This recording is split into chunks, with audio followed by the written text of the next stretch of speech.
Samantala, good news, ilang brand ng Delata may pisong bawas presyo. Ayon sa DTI, tugon ito ng ilang manufacturers sa panawagan ni Pangulong Ferdinand R. Marcos Jr. na makiisa sa pagpapagaang ng pamumuhay ng mga Pilipino.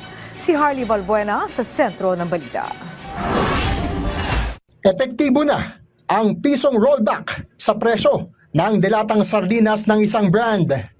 Ito ay kasunod ng paikipagpulong ng Department of Trade and Industry sa iba't ibang food associations. Ayon kay DTI Secretary Maria Cristina Aldeguer Roque, patunay ito na tumutugon ang manufacturers sa panawagan ni Pangulong Ferdinand R. Marcos Jr.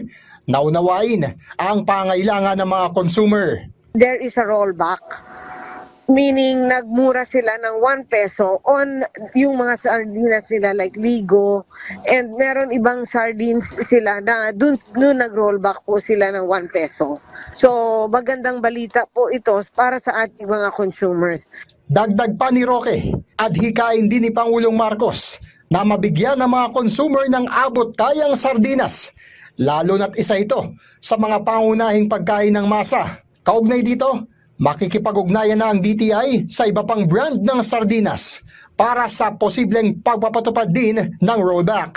We will start to coordinate with the different companies kung if there are others na gusto mag-rollback. Pero at least for all, wala po tayong price increase. So malaking bagay na po yun. Samantala, sa pangambang tumaas ang presyo ng mga produkto at serbisyo dahil sa inaprobahang 50 pesos na dagdag sa minimum wage sa Metro Manila, sinabi ni Secretary Roque na sa ngayon ay nananatili ang kasunduan na wala munang ipatutupad na taas presyo sa mga pangunahing bilihin.